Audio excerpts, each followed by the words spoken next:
நண்பர்களே, இன்னைக்கு நாம் அறிமுகப்படுத்த போகும் நாடு உண்மையிலேயே அற்புதமானது. மிகவும் ஆர்வமூட்டும் வரலாறு மற்றும் கலாச்சாரத்தை பெற்றுள்ளது. உலகில் அதிகபட்சமாக குண்டுகள் விழுந்த நாடு என்ற துரதிருஷ்டவசமான அடையாளத்தை பெற்றுள்ளது.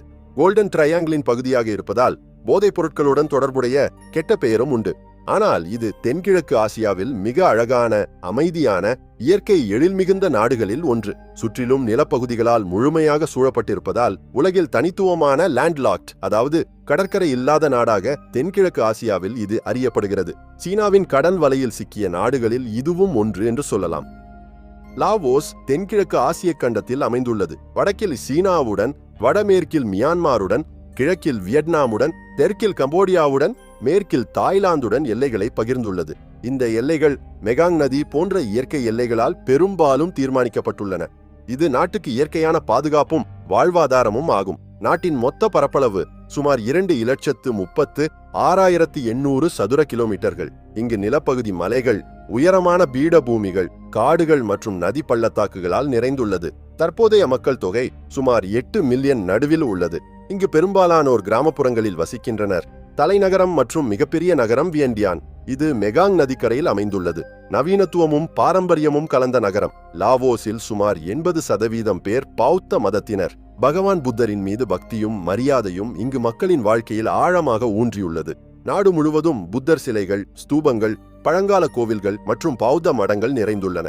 ஒவ்வொரு கிராமத்திலும் ஒரு பௌத்த கோவில் இருக்கும். இங்கு மக்கள் தினசரி பிக்ஷாடனம் செய்கின்றனர் மற்றும் கோவில்களில் பிரார்த்தனை செய்கின்றனர். கூடுதலாக சிலர் பழங்குடி மதங்களை பின்பற்றுகின்றனர். சிலர் இந்து, முஸ்லிம் மற்றும் கிறிஸ்தவ மதத்தினரும் உள்ளனர்.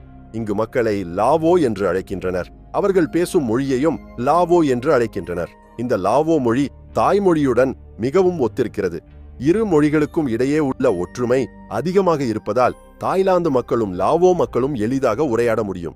லாவோ என்ற சொல்லுக்கு உள்ளூர் மொழியில் மக்கள் அல்லது விரிவானவர்கள் என்று அர்த்தம்.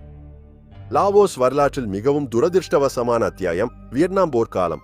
1964 முதல் 1973 வரை சுமார் 2 மில்லியன் டான் குண்டுகள் இந்த நாட்டின் மீது விழுந்தன. உலக வரலாற்றில் ஒரே நாட்டின் மீது அதிகபட்ச குண்டுகள் விழுந்த சாதனை இது. இன்றும் அந்த குண்டுகளின் தாக்கம் நாட்டின் பல பகுதிகளில் தெரிகிறது. சராசரியாக 9 ஆண்டுகள் காலம் ஒவ்வொரு 8 நிமிடத்திற்கும் ஒரு குண்டு விழுந்தது. இது கற்பனை செய்ய முடியாத அளவுக்கு பயங்கரம். 2 உலகப் போர்களில் ஐரோப்பாவில் மொத்தம் விழுந்த குண்டுகளை விட பல மடங்கு அதிக குண்டுகள் ஒரே லாவோஸ் மீது விழுந்தன. அந்த குண்டுகளில் சுமார் 30% வெடிக்காமல் நிலத்தில் புதைந்து கிடக்கின்றன. போர் முடிந்து 5 தசாப்தங்களான பிறகும் அந்த வெடிக்காத குண்டுகளின் ஆபத்து இன்றும் கிராமங்களில், வயல்களில், காடுகளில் உள்ளது. இது உள்ளூர் மக்களின் வாழ்க்கையை இன்றும் பயங்கரமாக பாதிக்கிறது. ஒவ்வொரு ஆண்டும் நூற்றுக்கணக்கானோர் இந்த குண்டுகளால் காயமடைகின்றனர் அல்லது உயிரிழக்கின்றனர். இன்றும் குண்டு அகற்றும் திட்டங்கள் நடைபெறுகின்றன. சர்வதேச அமைப்புகள் உதவி செய்கின்றன. 1893 முதல் 1953 வரை லாவோஸ் பிரான்சின் காலனி ஆட்சியின் கீழ் இருந்தது. இந்த காலகட்டத்தில் பிரெஞ்சு ஆட்சி நாட்டின் கலாச்சாரம் மற்றும் பொருளாதார அமைப்பில் ஆழமான தாக்கத்தை ஏற்படுத்தியது. 1953 அக்டோபர் 22 அன்று சுதந்திரம் பெற்றது. ஆனால் சுதந்திரத்துக்கு பிறகும் உள்நாட்டு போர்கள் மற்றும் அரசியல் அச்சுறுத்தல் தொடர்ந்தன. 1975 கம்யூனிஸ்ட் ஆட்சி தொடங்கியது. உலகில் இன்று மிச்சமிருக்கும் கம்யூனிஸ்ட் நாடுகளில் லாவோஸும் ஒன்று. இங்கு அரசு கம்யூனிஸ்ட் கட்சியின் தலைமையில் நடைபெறுகிறது. பொருளாதார சீர்திருத்தங்கள் படிப்படியாக மேற்கொள்ளப்படுகின்றன. லாவோஸ் கோல்டன் ட்ரையாங்கிளின் பகுதியாக இருப்பதால் கடந்த காலத்தில் அபின் மற்றும் போதைப் பொருட்கள் உற்பத்திக்கு புகழ் பெற்றது. ஆனால் 2006 போதைப் பொருள் பயிர்களுக்கு முழு தடை விதிக்கப்பட்டது. ஐக்கிய நாடுகள் சபையின் உதவியுடன் மாற்று பயிர்களை வளர்க்கும் திட்டங்கள், விவசாயிகளுக்கு விழிப்புணர்வு திட்டங்கள் நடைபெறுகின்றன. அதனால் நிலைமை படிப்படியாக முன்னேறுகிறது. இன்று லாவோஸ் போதைப் பொருள் உற்பத்தியில் மிகவும் குறைந்துவிட்டது. லாவோஸ் பொருளாதாரம் முக்கியமாக விவசாயம், ஹைட்ரோ எலக்ட்ரிக் பவர், கனிமங்கள் மற்றும் சுற்றுலாவை சார்ந்துள்ளது. மக்கள் தொகையில் 80% பேர் விவசாயத்தை சார்ந்துள்ளனர். இங்கு வயல்களில் அரிசி, காபி, மரம், ரப்பர், சோளம், டீ மற்றும் பல வகை பழங்கள் வளர்கின்றன. இங்கிருந்து காபி, மரம், ரப்பர், சோளம் போன்றவை ஏற்றுமதி செய்யப்படுகின்றன. ஹைட்ரோ எலக்ட்ரிக் பவர் உற்பத்தி அதிகமாக இருப்பதால் இதை தென்கிழக்கு ஆசியாவின் பேட்டரி என்றும் அழைக்கின்றனர். இங்கு பல நதிகள் மற்றும் நீர்வீழ்ச்சிகள் ஹைட்ரோ பவர் திட்டங்களுக்கு அடிப்படையாக உள்ளன. இவை நாட்டுக்கு மின்சாரம் மட்டுமல்ல, வருமானத்தையும் தருகின்றன. சீனாவுடன் உயர்வேக ரயில் பாதை கட்டுமானம் மற்றும் தொடக்கம் போக்குவரத்து மற்றும் வணிகத்துக்கு புதிய வாய்ப்புகளை திறந்துள்ளது. இது லாவோஸை சீனா மற்றும் பிற நாடுகளுடன் இன்னும் நெருக்கமாக்கியுள்ளது. ஆனால் அந்த கடன்களால் பொருளாதார அழுத்தமும் உள்ளது. நாடு பொருளாதார சுதந்திரத்தை பாதுகாக்க முயற்சி செய்கிறது. சுற்றுலாவும் பொருளாதார வளர்ச்சிக்கு முக்கிய காரணமாக உருவாகிறது. ஒவ்வொரு ஆண்டும் லட்சக்கணக்கான சுற்றுலா பயணிகள் லாவோஸை பார்க்க வருகின்றனர். லாவோஸை ஆயிரக்கணக்கான யானைகளின் நாடு என்று அழைக்கின்றனர். ஏனென்றால் கடந்த காலத்திலே யானைகள் அதிகமாக இருந்தன. இன்றும் சில காடுகளில் யானைகள், மான்கள், புலிகள் மற்றும் பல வகை பறவைகள் காணப்படுகின்றன.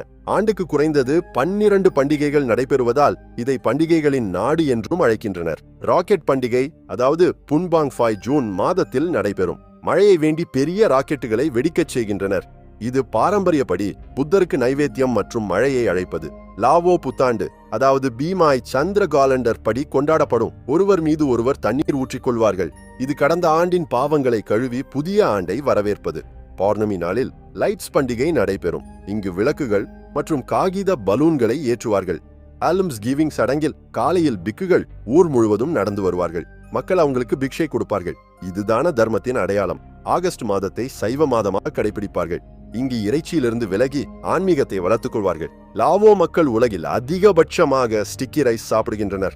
ஒவ்வொருவரும் ஆண்டுக்கு சுமார் 100 கிலோ ஸ்டிக்கி ரைஸ் சாப்பிடுவார்கள். இது அவர்களின் அன்றாட உணவில் முக்கிய பங்கு. தென்கிழக்கு ஆசியாவிலேயே தரமான காஃபி லாவோஸில் தான் கிடைக்கும்.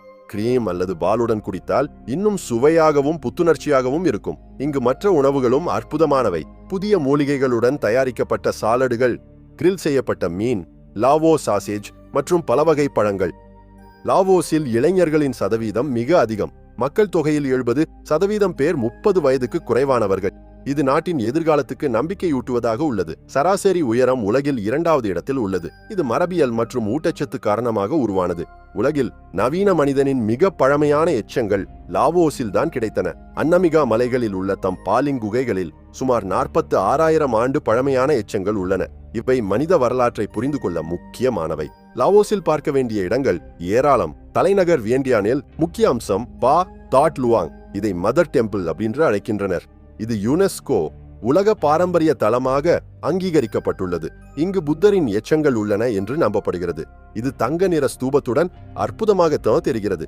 தென்கிழக்கு ஆசியாவிலேயே மிகப்பெரிய நீர்வீழ்ச்சி குவாங்சி ஃபால்ஸ் மிக அற்புதமாக உள்ளது. இங்கு நீரின் ஓட்டம் டக்காய்ஸ் நீல நிறத்திலிருந்து சொர்க்கம் போல் தோன்றும். பாக் அவு குகையில் மெகாங் நதிக்கரையில் ஆயிரக்கணக்கான புத்தர் சிலைகள் பல்வேறு முத்திரைகளில் உள்ளன. இன்று அது அருங்காட்சியகமாக மாறியுள்ளது. இங்கு சுற்றுலா பயணிகள் படகில் சென்று பார்க்கலாம். காடுகளில் நைட் சஃபாரி செய்ய விரும்பினால் லாவோஸில் அற்புதமான காடுகள் உள்ளன. உள்ளூர்வாசிகளும் சுற்றுலா பயணிகளும் சேர்ந்து நைட் சஃபாரி செய்வார்கள். சிறிது ஆபத்து இருந்தாலும் அனுபவம் வேறு லெவல். இங்கு இரவு நேரத்தில் வனவிலங்குகளை பார்க்கலாம். அது மட்டுமல்ல, லுவாங் பிரபாங் நகரம் யுனெஸ்கோ உலக பாரம்பரிய தளம். இங்கு பழங்கால கோவில்கள், அரண்மனைகள் மற்றும் சந்தைகள் உள்ளன. வாங் வியங் நெல் டியூபிங் மற்றும் குகை ஆய்வு செய்யலாம். சிபாண்டான் நெல் 4000 தீவுகள் உள்ளன. இவை மெகாங் நதியிலிருந்து இயற்கை பிரியர்களுக்கு சொர்க்கம். லாவோஸ் வானிலை மிகவும் இதமானது. வெப்பநிலை 22 முதல் 34 டிகிரி செல்சியஸ் வரை இருக்கும். குளிரும் அதிகமில்லை, வெப்பமும் அதிகமில்லை. அனைவருக்கும் பொருந்தும். இனி விசா மற்றும் பயண செலவு பற்றி சொல்ல வேண்டுமானால், விசா ஆன் அரைவல் பல நாடுகளுக்கு கிடைக்கும்.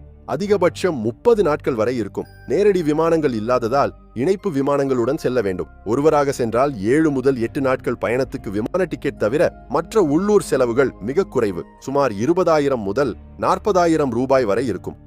நண்பர்களே, லாவோஸ் ஒரு அமைதியான இயற்கை எழில் மற்றும் கலாச்சார ஆழத்தை பெற்ற நாடு. அதன் வரலாற்றில் வேதனைகள் இருந்தாலும் இன்னும் சுற்றுலா மற்றும் வளர்ச்சி பாதையில் அடி எடுத்து வைக்கிறது. எப்படி தோன்றுச்சு? எப்போதாவது லாவோஸ் பண்ணிட்டு இருக்கிறீங்களா? உங்கள் அனுபவங்களை கமெண்டில் பகிர்ந்து கொள்ளுங்கள். வீடியோ பிடிச்சிருந்தால் லைக் செய்யுங்கள், ஷேர் செய்யுங்கள். சேனலை சப்ஸ்கிரைப் செய்யறதை மறக்காதீர்கள்.